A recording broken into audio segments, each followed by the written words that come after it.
Welcome everyone to our webinar. We're going to be looking at 2023 and beyond today. Before I get started properly, just a little bit of housekeeping. So the plan for today is for us to present for about 45 minutes, and then we're going to have a Q&A at the end. You're welcome to put questions in the chat as we go, or save them for a discussion if you want to be on camera. The meeting is going to be recorded, and we'll share the video and the slides after the event. If I could ask two things from everyone on the call: to put your full name into your Zoom profile in case you do have questions, and to stay on mute as we go through. Now, we've got a couple of speakers today, so it's not just going to be me droning on. If we get started properly, at CACI, we're all about understanding people, who they are, what they do, where they live, and crucially, why they make the decisions they do, both now and in the future. We build our own data. We pull through third-party data, integrate it with our insight, and apply advanced AI and ML modeling, all with the goal of increasing customer engagement for you and your clients. Can I just double check that you guys can hear me? Yep, okay, fine. So I just saw a message pop up saying there's no sound, but Laura, I suspect that's with you, rather than me. So doing amazing things with data is at the heart of what we do. And we work across many space sectors. So people who own space, retailers, leisure operators, brands, investors, finance, logistics companies, many of whom are online now. Today, we're going to call upon experts from across CACI to look at this consumer outlook as we run into Christmas and then beyond. So who are these experts? Well, today you're going to hear from me, Alex McCulloch. I work in the property team and I head up innovation across CACI. From me, Hannah Smith, I work in the property team and I'm also leading the cost of living analysis that we're doing. And I'm Sue MacLure. I'm the data director looking after our data products. And then finally from me, James Debenham from the Location Intelligence Group. Over the course of the session, we're going to run through the current state of play, who the consumers are, what their current behaviors are, and then what we should expect from them this Christmas into the start of the new year and then beyond that, especially as we move into a new economic environment in 2023. So let's get started. You are probably familiar with this quote. It's been used often enough in recent years. The story goes that there's an ancient Chinese curse that highlights the perils of wishing for change. That pretty much sums up where we are today. Every news cycle seems to bring an interesting development. And with those developments, there are consequences. And as owners of space, occupiers of space, brands, and as consumers ourselves, we must deal with those consequences. To illustrate this, here's a very high-level view of key events. Now, it's hard to remember Christmas 2019 now, and that was a mere 3 years ago. Every event on here has triggered a shift in behavior that, for the preceding 2 decades, would have been the significant event that characterized that year. A disease that forced people to totally shift their Christmas plans and not see friends and families? We did that twice. Max vaccination rollouts, state subsidies of our leisure industry, war in mainland Europe, double-digit inflation. There have been 8 chancellors in the UK this century. 6 of them have been in the last 3 years. So in light of this, you might think that looking into a crystal ball would be a bit of a fool's errand, but that is what we're going to do today. We're going to start with where we are today and how we got here. Then we're going to look forward, first to Christmas, and then on to the medium and the longer term impact on consumer finances. We have a number of toolkits we're going to use to do this. We have our regular consumer tracker, where we speak direct to UK sample of consumers. And we're going to be presenting an exclusive piece of research today that is hot off the press. We're also going to call on our transactional spend data, capturing the money that's going out of consumers' bank accounts, which now includes the October data, again, presented for the first time today. And these real-world data sets help us to ensure our data products are up to date and reflecting the new reality. We're going to be calling on these to show what the impact on disposable income will be. And this is something we can then model forward, predicting what impact budgetary changes are going to have on disposable income in the coming years. All of these data sets are part of our toolkit of services we offer our clients. So whilst this is focused on the UK, many of you are going to be familiar with these data sets and approaches via work we've undertaken bespoke with you. But first, let's quickly remind ourselves where consumers were at the start of the year as we emerged from Omicron and COVID restrictions. First point is COVID changed the way we shop. It accelerated behaviors that were already underway and embedded new mindsets. So in particular, we saw a shift in where transactions take place. More people are transacting online now. However, the role of the store remains essential. We're just becoming more fluid in the way we channel hop. Flexible working patterns among professionals are now largely established, shifting how we engage with city centres and our local neighbourhoods. We visit cities less often, but are more engaged with them when we're there, whilst local communities are areas we are now more engaged in during the day and become a greater part of our daily routine. And that in turn reflects a shift in mindset from me first to we first. People care about their communities and they value the place they live. All of this leads to a positive outlook at the start of the year, with some more money in our pockets post-COVID and a degree of optimism. So we roll forward to the start of the summer, and we have a new set of consumer behaviours that we're bedding in. Retailers and owners were just starting to understand those and adjust their working models accordingly, adopting new tactics and strategies to better reflect these new values, working patterns, and channel preferences. But coming down the line was the cost of living crisis, and by early summer, most consumers could see it. The supply side crisis over winter, the war in Ukraine, energy crisis, rising inflation, the writing was on the wall. So we've been undertaking these UK-wide consumer surveys at least quarterly for the last couple of years. And at the beginning of this year, we saw that consumer concerns shift from COVID and post-pandemic to rising costs. In our March survey, 69% of people had the intention to cut their spending. That's up to 96% now. But unlike previous downturns, the focus wasn't on slashing leisure, but on saving costs elsewhere. So that was about using less energy, about cutting streaming services and buying fewer small luxuries. There was actually an intention for us as consumers to keep spending on leisure, to have that post-COVID summer we missed in 2021. In our June transactional spend data, we saw non-essential leisure spend rise 38% year on year.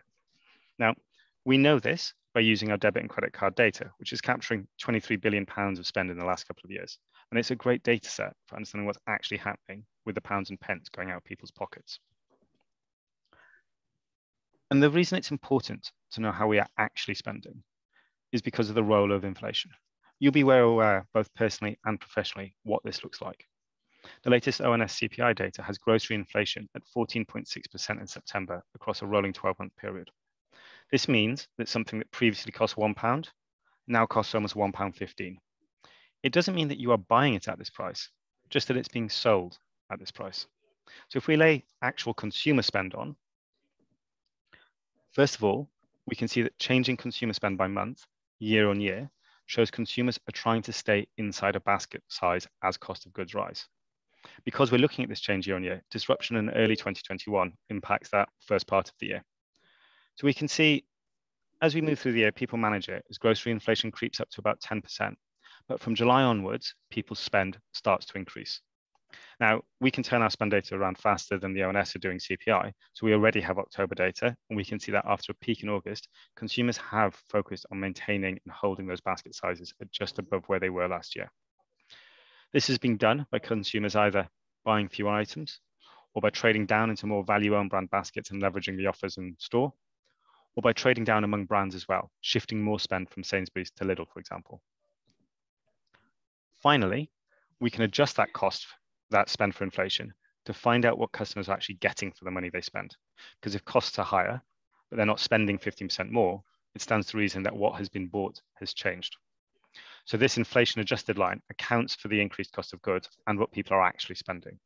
And generally, we can see that the UK consumer is putting 11% less value or less volume of food in their baskets through 2022 versus 2021, even though they are having to spend more when they do so. So let's repeat the exercise with some other categories. Here we can see the impact of COVID restrictions in spring 2021, meaning a year-on-year comparison sees significantly more relative spend in spring 2022. A reminder of how recent the upheavals of lockdown were. But from May onwards, where like-for-like becomes a lot more meaningful, we can see that consumers have consistently reduced basket spend in fashion, with August spend down 13% in actual pounds. So that's an almost 20% drop in the value of the items we're receiving. As you can see on food and drink outside the home, so that sort of outside catering, people were still prioritizing spend. So COVID comparisons distort the year-on-year spend for the first part, but even in August, that pink line of actual spend remains above the line. So even as inflation is driving what we get for our money below the line. So this is including restaurants, pubs, cafes, and we can see that people are shifting their behaviors in order to hold on to those social lives that they value. So if we break that spend down, and this is just looking at October now, we can see how people are trying to control that spend, how they're shifting money out of restaurants and takeaways and into pubs and bars. So this is a trend we saw in August, and it's continued this month as well. So the average transaction value has gone up £1 across the board in that column since August, reflecting the levels of inflation, but people are trying to shift how they spend. Other non-essential retail categories tell rather the same story. Household, a category we spent strongly on in COVID, is down throughout the year. General retail, which covers department stores, electronics and media, is also down across the board. Health and beauty, which includes cosmetics and services such as gyms and hairdressers, has proved a little more resilient. But really, it is household bills and services over which we don't have that discretion that are capturing the share of our wallet, consistently trending at plus 20% this year. That's what's sucking the money out of those other categories. And this is this outlook and shifting spend that's really impacting consumer confidence. So using the OECD Consumer Confidence Tracker, we can see long-term impact on the UK confidence and then that more recent collapse. So UK consumer is now trending well below the US and the Eurozone in terms of their confidence in the future. So with that context, to tell us more about the outlook as we run into Christmas, I'm going to hand over to Hannah. Thanks, Alex. And yeah, let's jump straight into the outlook for Christmas. Before we delve into it, I just wanted to pause and talk about Acorn for a moment, given that we're going to be talking about some of the key differences between those different groups and how they're anticipating they're going to be behaving over this Christmas. For those of you that aren't aware or familiar with Acorn, it's our customer segmentation, and it essentially assigns every postcode in the country with an Acorn classification, and that tells us what kind of person lives there. It's built from over 100 variables, including age, affluence, life stage, car ownership, propensity to have children, etc., etc. I've picked out this visual to show you where all of the Acorn groups sit by two of the key variables that actually feed into Acorn. So you can see their affluence and age. The reason I'm doing this is because we've conducted dozens of consumer panels following tracking sentiment throughout COVID and then more recently onto the cost of living crisis. And we've seen some really interesting overall trends that have persisted. So these groups that I've highlighted here, you've got mature money, comfortable seniors and poorer pensioners. These are all older Acorn groups and they all have very, very different economic circumstances. But what they've all got in common with each other is that they've experienced the most recessions in their life. And what we find from these three groups, regardless of their affluence, again, is that they are all the most pessimistic and worried about the global economy and therefore the most pessimistic about their spending. By contrast, here I have chosen out three young groups. We've got city sophisticates, starting out and struggling estates, and as the names would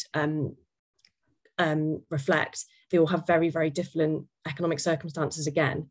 Given the fact that they've got higher housing costs, they probably have young children at home. Regardless of this, they are all more optimistic about the future and they're all intending on being a lot more nimble and adapting to the recession. And they're actually a lot more positive about their spending behaviour, despite the fact that we know that they're going to be hit hardest. We thought this was a really interesting point to highlight before we kind of crack on with the rest of the presentation. So let's have a look at Christmas now. And just to flag, this panel was run in November, so this month, so it's kind of very up-to-date data. What we're looking at here is a list of what is most important to people at Christmas. And we clearly prioritise our food and drink at home. That big Christmas dinner, us Brits clearly really care about that. That's followed by gifting and then also travelling to see our loved ones. And I think a really important thing to consider here, something that came out really strongly in this consumer survey, was that over half of people said that they were really looking forward to going back to some of those Christmas traditions that they'd lost over the last 3 years because of the pandemic. And actually, 1 in 10 people said that they were going to travel away from home to see friends or family this year for the first time in 3 years. So there's going to be quite an emotional importance placed on this Christmas, despite everything that's going on. So if we talk about socialising over Christmas, firstly, we've got Christmas do's, we've got dinners out with friends and family, we've got pub trips, we can go to the pantomime, the theatre, Christmas markets, and on top of all that, we've got a World Cup, which starts this week. So it's safe to say that we're going to be under quite a lot of pressure over the next 6 weeks to socialise. With that context, I think it's understandable that over 1/3 of people are really concerned about the cost of doing that. And they're now talking about having to dial down and moderate some of that behaviour to save money. The most typically sociable age groups, so your 18 to 34-year-olds, are the most worried, and actually half of them said that they were particularly concerned. What we're not saying here is that we expect this spend to kind of completely disappear, but what we're saying instead is that these groups are going to need to start to seriously prioritise what socialising they do and don't do. So those big special occasions, those big group trips are probably going to remain. And I think that's where you aim to capture some of that spend, because some of the more casual pub trips will probably be dialed down. The young find themselves in a real big cost dilemma here because socialising is really important to them. Many of them reported feeling lonely over the previous Christmases, but they're going to have to moderate at least part of that behaviour to make ends meet. And 75% of them said that they'd probably be socialising more at home this Christmas compared to previous. For older groups, by contrast, socialising is much less important to them overall. They probably do this kind of behaviour less frequently, but they're not as bothered about changing this behaviour over Christmas. They didn't report high levels of I'm going to have to change everything, which probably means that when they do go out, they're going to be spending more because of costs going up. So the message for both of these different types of groups should be very, very different. For the young, messages around value are going to really encourage them to come out, whereas for those older groups that do have a bit more disposable income, it's about creating that compelling environment and making that trip worthwhile for them. I'm going to talk next about grocery because, as we saw, it's the big thing that people place a lot of importance on over Christmas. The first thing I want to mention is that 88% of the people that we talk to we're going to spend on at least some own brand products this year. There's quite a big discrepancy, however, in what consumers are willing to trade down on or not. So see there that cleaning products, fruit and vegetables and snacks are key categories. People are saying, yes, okay, I'm happy to trade down there. Interestingly, older people of any affluence category were less willing to trade down to own brand, which I think reflects their brand loyalty and also possible attitudinal differences. 29% of people said that they were going to do their big main Christmas shop this year at either Aldi or Lidl, so the big discounters. Now, looking at World Panel data, their collective market shares are 18.4%. So if people kind of fulfill these intentions that we've seen in the survey, we can expect quite big market share growth over the Christmas period for these two brands. There are some product categories, however, as I mentioned, that people are not willing to trade down on. And this includes alcohol, meat, condiments, baby care. So it doesn't mean that quality goes out of the window. It just means that when customers are becoming more savvy with their money, it's really important to know which products to target for the right people. Let's talk about gifting now, because just as a reminder, we saw that 2/3 of people are concerned about the cost of gifting this year. But it was the second most important thing that people said around Christmas in terms of those traditions.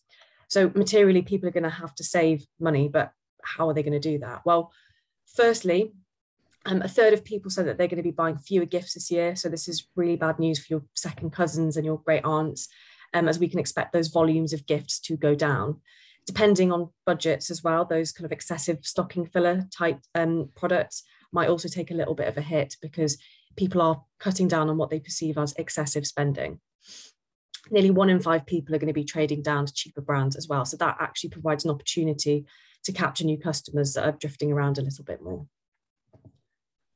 There's a really interesting polarization on intent to spend as well. And that kind of parallels the spend chart that Alex showed a couple of slides ago.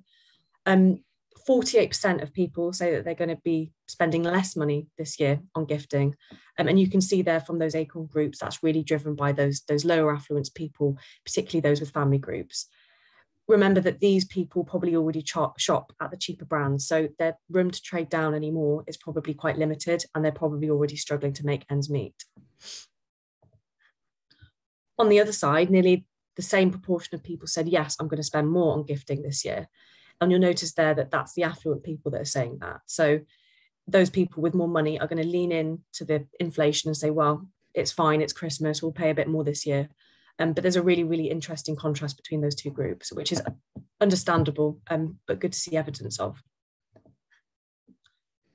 I've talked a lot about changing spending habits. I think it's equally important to understand how that spend is going to occur by channel.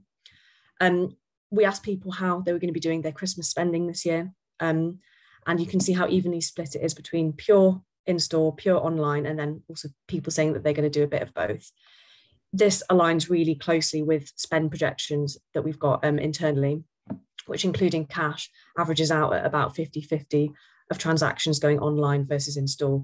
That obviously varies massively by region, by asset type, but generally speaking, we see about a 50-50 split. And I should say that that's actually come down since 2020 and 2021 because people have returned back to shops to some extent following COVID.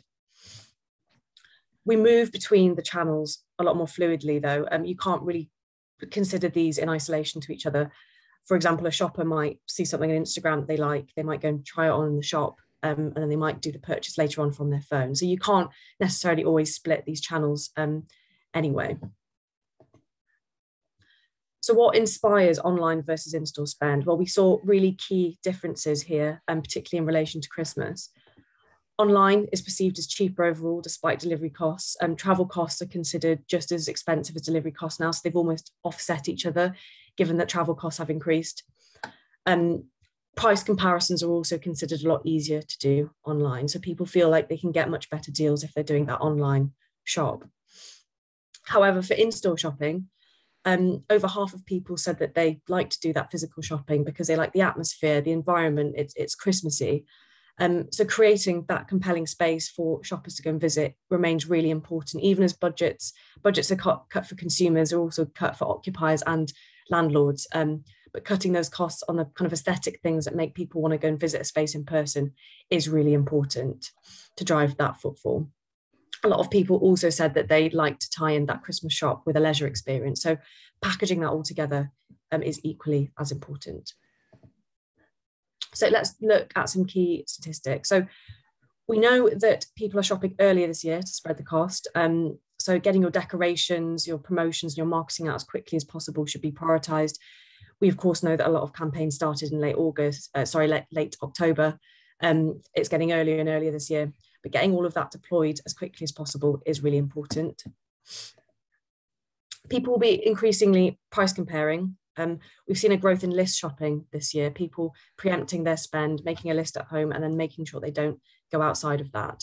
So packaging together your offers, having everything in one place, particularly for broader schemes, is going to be a really effective way of winning that Christmas visit, that main Christmas shop. We've also found that brand loyalty is dwindling in response to rising costs. I've already mentioned this, but it varies by age, but particularly for younger consumers, they don't feel particularly loyal to a brand. What they care about is value and ethics. And so they can be won over and you can get them to shift. So there is potential to capture new consumers during this period as well. And then finally, over a quarter of people are waiting for those January sales, whether that is for kind of late gifts or for personal items. So accelerating those promotions will be a good way of capturing spend this side of Christmas. And what we all have to bear in mind is we are going to have a lot less money in January, and people might be less keen on spending the money at that time. So I've spoken a lot about promoting value during this section. The point I really wanted to finish on is that in times of economic difficulty, it's really easy to throw all your other marketing messages out of the window. What we've also found doing these surveys is that things like sustainability, workers' rights, alignment with important political issues, this hasn't gone away. We asked consumers whether they'd be willing to pay more for a product if it aligned with some of these views that they had. And you can see that particularly for the young, a very high proportion still cares. So don't stop talking to your customers about what matters to them just because we're in a time of economic difficulty. It's still motivating the spend decision-making process. So final point from me, Alex talked about the fact that society has moved from me first to we first. This hasn't changed at all. Nearly half of us will be seeking out independent businesses for their Christmas spend to support businesses that might be struggling. This is pretty consistent across the country, to be honest. We really care about our local businesses and anything you can do to elevate those, as well as telling the stories of origins of brands and products and the people in the supply chain is going to really resonate with consumers. And we really do care about authenticity, and we tend to feel a lot more giving and generous around Christmas. Okay, thanks, Hannah. So Alex and Hannah have talked about what people have done over the summer and what their attitudes are and how they're feeling. So now we come to the point where we try to achieve that fool's errand of finding a way to predict what's likely to happen in the future to households and their incomes. So James is going to demonstrate how we use our product Paycheck Disposable Income, the clue is in the title, as a jumping off point for scenario planning. So what I wanted to do is give you an overview of how we build that product in order to determine where households are at right now up to the end of the financial year, up to the end of March 23. So we calculate gross salary from our own lifestyle data combined with ONS data to get an average annual income per household in a postcode. So it's averaged over each household in that postcode. Once we have that, we've got a start point from which we can deduct the necessary outgoings. So some of those are fixed, taxes, national insurance, some of which are necessary but can be flexed, so food, clothing, and to some degree utilities, and some of which are fixed for a period of time, so housing, travel to work, loans, childcare, things like that. And then with the demographic knowledge we've got about the households, with their size and composition, we can then apply the likely level of those outgoings and how they vary by household to leave us with a disposable income. To be clear, this isn't average outgoings. We make a call for some of the discretionary spend about what's necessary versus average. You might choose to have your heating on all day or just for the evenings, for example. And so what that leaves us with is a good spectrum of understanding by postcode of the general level of money left once all the outgoings have gone. Now, we usually update this product annually because most of those changes really come with the financial year. But this year, as has already been talked about, it's not quite normal. So we've chosen to rebuild it halfway through. Overall, since March, disposable income is down by 5%. So it was 18,900 in March. It's now down to the 18,000 you see here. So what's driven that downward cycle? I mean, there's no massive surprises here because most of us have all lived through it. But as a reminder of how far ago March feels, here are the sorts of changes that have happened. So fuel costs up 26%. This is at September when we rebuilt. Public transport up 19%. Childcare, loans and pension we've left alone. There's not been an underlying shift there that we can see in our data. Utilities, we all know about the price cap going from around 1,100 up to 2,500, although that little present is to say there were some gifts, there were some rebates and some support for the most vulnerable houses. Mortgage, so the Bank of England interest rates obviously gone up significantly from 0.25 to 3% in that 6 months. We've talked a little bit about inflation with food at 14.6%, clothing at around 8.5%. And then there's that little gift of national insurance contributions that comes back to us in November. So that kind of leaves us with okay, from March to now, where are we at with a average disposable income per household? So we can see that regionally. So as an overview, you can see there are clear regional differences. This table we've chosen to rank by the percentage of gross income left after those outgoings have gone. I suppose the main things that come out is that whilst salaries are thought to be much higher and incomes in the south in London, so the costs and disproportionately so. You can see specifically, so London 28%, is the lowest in absolute terms and also proportional terms, whereas the Southeast has one of the highest absolute values, 2,700, but one of the lower proportions. And it's useful for us to distinguish those differences between the perceived overall wealth and the proportion of wealth that's actually available to understand the financial stress that household is feeling and how much of a shift or a change that is for them with what they've got left. So that's how it looks like at a regional level. But it also becomes more useful when we break it down into those Acorn groups that Hannah described earlier. So remember, she was talking about the older audiences that were more worried and the younger groups that were more optimistic. Well, we should have a look at the actual impact on them. So there's quite a lot going on in this chart. And for the purpose of this webinar, I'll just do a quick overview, but we do have a podcast which goes into much more breakdown on this and on all these specific categories of spend. But overall, the length of the bar gives you the absolute income with the average right at the top, that all bar. And then the colours represent the different outgoing types, with the pink, the sort of salmon pink, being what's left. Then on the right-hand side, you'll see the percentage of disposable income. So you can see that in broad terms, better off at the top, less well off at the bottom. And you can drive a lot from this, but we're just going to call out age as one of our main drivers. So if we look at the younger affluent audiences, they're doing okay. They've got money coming in, but they also have a lot going out. So if you look at that light blue housing cost, it dominates this bar far more than the others. They've got a high fixed costs squeezing their spend. Now, the less affluent groups, where the income is lower, with food alongside housing being a much more significant proportion of their outgoings against their already squeezed incomes. And then finally, those older audiences, wherever they sit in the affluent scale, they're actually keeping a greater proportion of their income. It's largely driven by smaller household commitments. So they've got much lower fixed outgoings, leaving them with more disposable income. So the final thing that we can see using disposable income are the proportions of households in a postcode where outgoings outweigh income. So i.e. the proportion of households by Acorn group that are likely to have a negative disposable income. This time the length of the bar shows the relative proportions of households by Acorn group that could be in this position. So overall, it's around 4% of all households. That's a rise of 38% since March 22. So around 700,000 to around about 1 million. I mean, as you'd expect to see from the slide before, it's the younger audiences that are hit hard, with the most likely to have a higher housing cost, be they early into the mortgage market or rising rents. Student life and city sophisticates have a sizable risk, albeit they may be more likely to have access to credit or family support. It's the struggling estates which has the biggest potential impact. 16% of them looking to have outgoings greater than their income and likely with a limited safety net. So that's just an overview of how the Paycheck Disposable Income product works and how we can see a view of disposable income now and up to March 2023 with what we know at this point in time.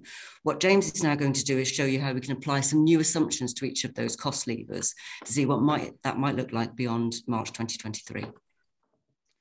Thank you, Sue. Yes, so building on that introduction, I'm going to show how we've been using that data set to understand the impacts of the changes that we're experiencing. Now, be they the inflationary pressures of market forces that we've discussed earlier, or also the decisions that we're seeing being made by both the government and the Bank of England through their respective fiscal or monetary policies. But before we look forwards, I think it makes sense just to look back a little, but just briefly, I promise. Because earlier this year, we were using disposable income scenarios in exactly this way to understand how the unprecedented increases in energy bills were likely to impact consumers. It's fair to say, I think, that during the summer, the energy crisis dominated the news agenda, and it certainly played through into consumer sentiments. In an earlier consumer tracker survey back in September, we found that nearly 3/4 of all consumers said that they were significantly worried about the cost of keeping warm this winter. So these were very real concerns that we were all living. And through disposable income, we were able to see clearly why the government had to act on those escalating costs of household fuel. Now, these graphs here show the impact to each Acorn group according to the proportional decline in disposable income that was predicted to occur. Essentially, the more red that you see in each bar, the higher proportion of that group were going to experience a higher decline in their disposable income, in excess of 10% or more. Now, the left-hand graph shows the position that we thought was going to happen when the original off-gem price cap was going to come in October. The graph on the right shows what was going to happen when the prediction was made for January, where those prices that we were told were going to take us up to maybe £6,000 on average, what was going to take effect then. As you can see, the impacts really on both sides were dramatic, with significant proportions of the consumer population experiencing a major hit to their disposable income. And that problem was really amplified in the less affluent and more vulnerable populations. But nevertheless, it was a real serious problem for all sections of the consumer economy. But since then, as Alex said, we've had 3 chancellors and a major and very welcome intervention on the price cap on household fuel bills. But as we've come to discover recently, that comes at a cost, and we also know it's not permanent, and I'll address that in a moment. But back in September, when it was announced, it allowed us to reforecast and take into account all those different factors, specifically the newly capped energy household bills, the energy rebates and winter fuel allowance, and then the other factors that Sue described in her introduction, such as food inflation, which, as I say, is now running at over 14%, increased transport costs, and so on. But of course, we could also look at wage increases as well. And the end result was that you can see here was that the dramatic cuts to household disposable income were mitigated. Now, absolutely not to say that the problem was fixed entirely, far from it. Many households, in the very worst cases, the impacts were still extreme, but it did look like the changes were more manageable. But now we have a new set of headlines and a new focus, and that's specifically the rising cost of housing and especially the impacts of rising interest rates. And I think it's fair to say that the headlines that we see every day say it all. And I'm not going to speculate on the precise causes of the rises in interest rates, be it mini budgets or otherwise. That's for far, far braver souls than me. But it's fair to say that this has become #1 item on the news agenda. And since last December, we've had 8 rises in interest rates, and each successive one seems to sort of increase the levels of fervour and discussion about the impacts of the rising cost of borrowing is having on both businesses and consumers. Because it's fair to say the markets are not being friendly, and there's increasingly few places for consumers to hide. By which I mean, how consumers can mitigate the changes to the Bank of England base rate. So the British Bankers Association mortgage rate displayed here, that's essentially the average revert to rate mortgage rate that's being offered to households. So it's effectively the average standard variable rate that's out there. And that's doubled in the last 12 months. Then the middle graph, you can see there's very little value now in the short to medium term fixed deals anymore. The gap between those 2, 3 or 5 year fixed deal rates and the longer term 10-year rates has narrowed completely. And that suggests that at the moment, the lending bank's view of the short to medium term is pessimistic, I think, to say the least. And then finally, banks are barely differentiating between consumers. The gap in interest rates offered between first time buyers, those moving house and those remortgaging is only around 0.5%, which suggests that banks are seeing almost the same level of risk for all homeowners right now. Now, the situation's stabilizing and some sense of order is returning to the market, but nevertheless, it's fair to say that from a housing cost of housing point of view, we're certainly living in those interesting times that Alex described earlier. And there's no doubt that this is transferring through to consumer sentiment. Our recent panel survey, we saw 78% expressing some level of concern about their ability to afford their mortgage in the next 12 months. Over a quarter, 26% of those whose mortgage expires in the next year describe themselves as extremely concerned. And that aligns closely with the research that YouGov published only last week, that over 4/5 of consumers expect to make cuts to their household spending to fund this increase in mortgage payments, with nearly half expecting to make what they would describe as a large cut. Because it's fair to say that interest rates really do matter. Now more so than perhaps ever. And it's undeniably true, we've had a long period of incredibly low interest rates. And a 3 or 4% Bank of England base rate might to some suggest a return to normal levels. And you'll hear many commentators talk about the early 80s when there were interest rates in excess of 14%, with a suggestion that this has all been seen before. But I think it's fair to say this fundamentally misunderstands how the mortgage market has changed in recent decades. Mortgages are now a much higher multiple of income, and most of them on a repayment basis. There's also none of the interest relief that was there in the mid to early 80s. So that leaves borrowers increasingly exposed to rate rises. And to demonstrate this, the housing research team at Built Place have actually calculated what the equivalent mortgage rate would be now if you match the mortgage repayments recorded in those previous years. So for example, if you take those 14% that we saw in 1980, that's actually equivalent to repayments of around about 3% mortgage rate now. So what we're trying to say here is that historical comparisons of the Bank of England base rates are essentially meaningless. What really matters now is how affordable these mortgages are today. An increase in mortgage rates of around 5% puts us to the affordability that we saw just before the financial crisis. Any more than that, and we're heading towards what we saw in the early 90s, and we may remember what the impact was then. So you can see why people are worried. But how many people does this actually impact? And I think that's important, that we have to break these numbers down to get a sense of the magnitude of this. If we take the 28.2 million households in the UK, we can see that 55% are owner-occupied in some way. More than a half of those are owned outright. So that leaves 24%, just over 1 in 4 of households who have a mortgage. And yes, it's absolutely true that not everybody is on a variable or tracker rate. It's important to remember that most mortgages are fixed rate, about 3/4 in total. But looking at the published statistics from the Bank of England, from ONS and from other market trackers, we've estimated that around about 1.75 million households will be looking to renew their mortgage in the next 12 months. And of course, this isn't just about home ownership. We have to consider rental costs here. There's been considerable disruption already into the rental market, fueled largely by lack of supply, particularly in London and the southeast, as tenants are staying in properties for longer. We're seeing increased minimum tenancy lengths, and also the shift of a lot of stock to the incredibly short-term lets like Airbnb. So a market that's already stressed is likely to see another shock. Roughly 1/3 of all landlords are on buy-to-let mortgages. And I think that's reasonable to say that gives us another 1.9 million tenanted households who are liable to see some rise in their rents as landlords pass on those increased costs of borrowing onto their tenants. So bringing it back to those residential mortgages though, what does that actually mean from a numbers point of view? the previous slide, we talked about 1.75 million households up for renewal. Bank of England statistics suggest that approximately 500,000 households have an outstanding balance in excess of £350,000.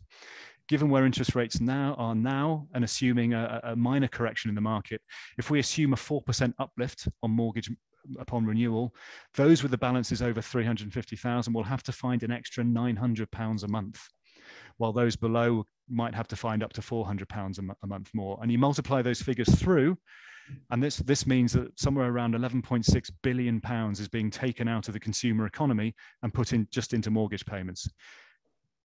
Just that alone from the rise in interest rates. 5 billion of that comes from that smaller group with the £350,000 balances or above. Now, we should probably stress that this is very much a worst case scenario. There are lots of things that borrowers can do to mitigate this, and we're already seeing people extending their terms to reduce payments. ukfinance.org say that average terms are around about a 30-year high, and we're certainly seeing the rise of the 35-year mortgage.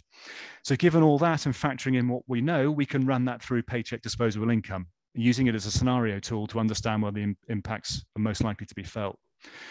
So we've also included assumptions around continued inflation for foods, clothing, and transport. And we've been able to take into account what we know about the Chancellor's autumn statement, albeit it's still a little unclear, but it does look like there's going to be another rise to the energy price cap, pushing average bills to 3,700. And we suspect that the freeze on income tax thresholds will continue. So that essentially has a deflationary impact on wages. We've also taken a bit of a pessimistic view on income increases too, to reflect the fact that we may not necessarily see a continuation in the wage increases that we've recently seen. So in many ways, these changes reflect what consumers will perceive as happening as these increased bills and receipts start to drop through the door, and with the resulting impact on consumer confidence we've seen. And as you can see, even though the affluent homeowners and the middle incomes are more insulated, with disposable income still a higher proportion of the gross income, they will still notice an increase in outgoings. We're saying on average about 10% drop in disposable incomes, but as you see, considerable difference by Acorn groups here. Those groups that Sue highlighted with the significant housing costs will be felt in particular by those younger groups. And then alarmingly, the impacts once again are amplified for the less affluent and the more vulnerable groups, and that's particularly those energy costs that we're seeing coming into play there. So I apologise if that's a slightly bleak view of what's facing us in the coming months, but I'm going to hand back to Alex and Hannah now, who can discuss what you can do about this. Thank you, James. I think so. In the face of a potential 10% drop in disposable income in 2023 and beyond, what do you do next? Well, let's recap. As consumers, we went into 2022 with a positive outlook, wanting to re-engage with retail, looking to spend our way into a good time, and indeed, spending was strong in the first part of the year. However, as the year progressed, we see that outlook sour. Sustained inflation on non-essential goods, coupled with increasing essential household bills, has squeezed our income throughout 2022, and the outlook for 23 remains suppressed, with this potentially further 10% drop in income to come. The impact of this is to really put a squeeze on retailers and landlords. So having just started to reconfigure that retail landscape to better suit those post-COVID behaviours we talked about, operators are now having to reset again to reflect the shifting behaviours that the rising cost of living causes. This is a level of disruption that's extremely hard to navigate, particularly when you have slowing sales and rising costs. So it's putting everyone under operational pressure as well. So what do you do next? Well, I'm going to start with the landlord. So your Christmas plans are hopefully in place, and be reassured they were the right thing to do. Customers value that experience and they seek it out. And they do that because the Christmas high street resonates with them. This is also true of other events. So as we look beyond Christmas into 2023, event-driven marketing provides people with a reason to come. If you can keep those events free, then it resonates with people as they're going to perceive it as a free day out, even if once in centre, they will choose to spend. And that's at the crux of your messaging. It's not necessarily cheap, but it's value for money. So premium outlet centres, for example, should perform well despite selling a luxury product. And full price city destinations and regional malls, which have a clear identity and a range of different stores, are going to connect to those who are list shopping.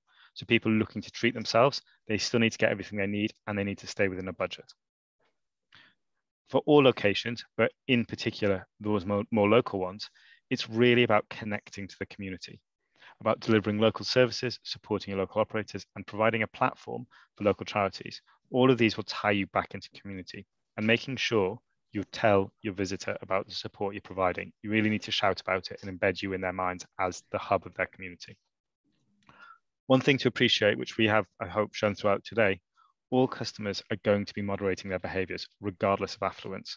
So these actions do apply to all, but your approach and messaging will need to be flexed on who your user is in your area, because they will be feeling different cost pressures.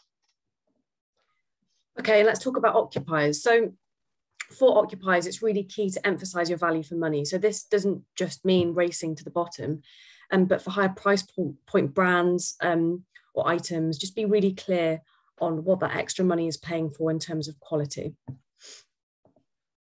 Try to weave in ethical narratives where you can.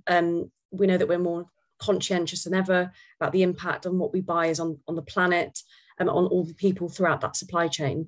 We still care. Don't abandon these messages, whatever you do.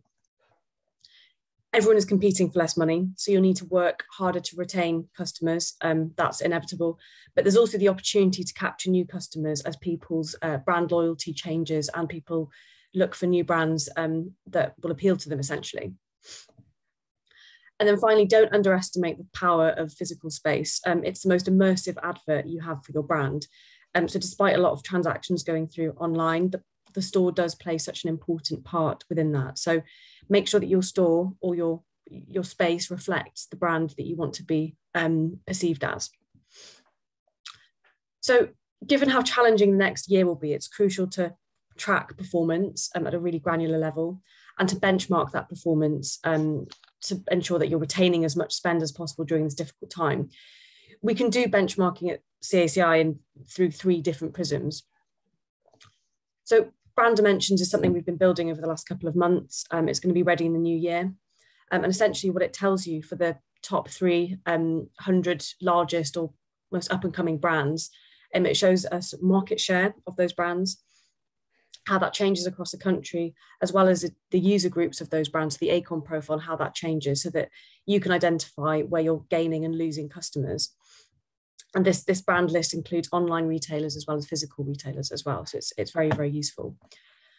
We've also got spend dimensions, which looks at an asset level. And again, it's using transactional spend data, and it's looking at the behavior, the spend behavior of customers.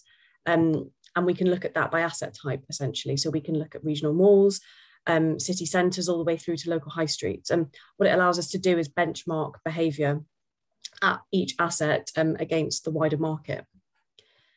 And then finally, we've got shopper dimension. So this is built, it's an ongoing data set that we've got, and it uses customer sentiment and also behaviour.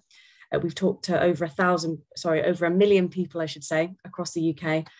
So we can see how their behaviour is shifting so that you can see for your location, is my customer behaving differently to elsewhere? Thank you, Hannah, and thank you to Sue and James as well. Overall, the outlook is challenging, but there are opportunities out there, and we have data and insight to help navigate you through that uncertain consumer landscape. All the work we've gone through today is grounded in the data sets and services that we provide to our clients. In that rapidly changing environment, we are going to update our data more rapidly to reflect the changes. So whether that's Paycheck, whether it's testing scenarios or looking at real world spend data and qualitative surveys, we're going to be supporting you throughout 2023 and beyond. Thank you for your time. And have we got any questions? So first one from Will at McCulloch. Are there any insights on the type of gifts that are going to be popular this year? Hannah, jump in and correct me if I'm wrong on this. I don't think we asked specifically on gift type, but we did break down people's concerns around the cost of gifting by different demographic groups. So one of the things we saw in particular was that those groups with young families were among the most concerned about the cost of gifting, particularly mid and lower income groups. So we are expecting them to most modify their behaviors, whereas the more affluent groups were less concerned about the cost of gifting. So they were maybe buying fewer gifts, but were intending to spend the same amount on the gifts they were buying.